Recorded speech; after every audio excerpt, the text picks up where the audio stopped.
62 കൊല്ലത്തെ സേവനം അവസാനിപ്പിച്ച് ഇന്ത്യൻ വ്യോമസേനയുടെ മിന്നും താരങ്ങളായ MiG-21 വിമാനങ്ങൾ സേവനം അവസാനിപ്പിക്കുന്ന നടപടികൾക്ക് എയർ ചീഫ് മാർഷലാണ് നേതൃത്വം നൽകിയത്.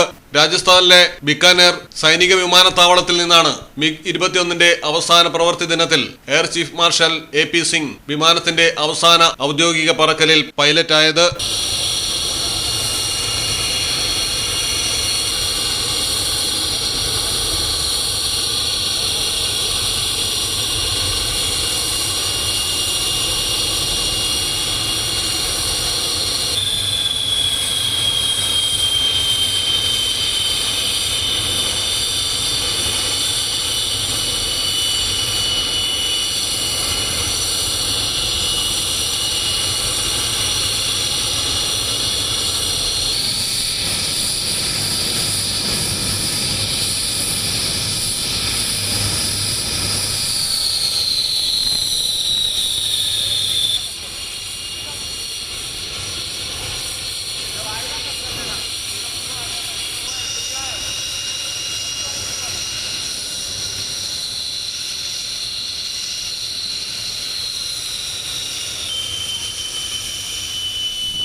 ആയിരത്തി 1960കളിലാണ് വ്യോമസേനയിൽ പടക്കുതിരയായി MiG-21 വിമാനങ്ങൾ എത്തുന്നത്.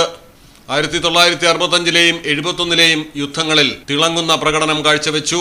1999ൽ കാർഗിലിൽ MiGന്റെ പ്രകടനം രാജ്യം കണ്ടു. ഇന്ത്യയിൽ കടന്നുകയറിയ പാക് അറ്റ്ലാന്റിക് വിമാനം വെടിവെച്ചിട്ടു. 2019ൽ F-16 വീഴ്ത്തി വാർത്തകളിൽ നിറഞ്ഞു. 36 MiG വിമാനങ്ങളാണ് ഇപ്പോൾ ഇന്ത്യയിലുള്ളത്. സെപ്റ്റംബർ 26-ന് ചണ്ഡീഗഡിൽ നടക്കുന്ന ചടങ്ങിൽ വിമാനങ്ങൾക്ക് സേന ഔദ്യോഗികമായി യാത്രയയപ്പ് നൽകും. റഷ്യൻ നിർമ്മിത MiGന്റെ സ്ഥാനം ഇന്ത്യ സ്വന്തമായി വികസിപ്പിച്ച തേജസ് ആണ് ഇനി ഏറ്റെടുക്കുന്നത്. News desk Malayalam television. എല്ലാ ദിവസവും നറുക്കെടുപ്പിലൂടെ 10,000 രൂപ ഓണ സമ്മാനവുമായി സഫ ജ്വല്ലറിയിൽ ഓണാഘോഷം. സഫലമി ഓണം സെപ്റ്റംബർ 6 വരെ.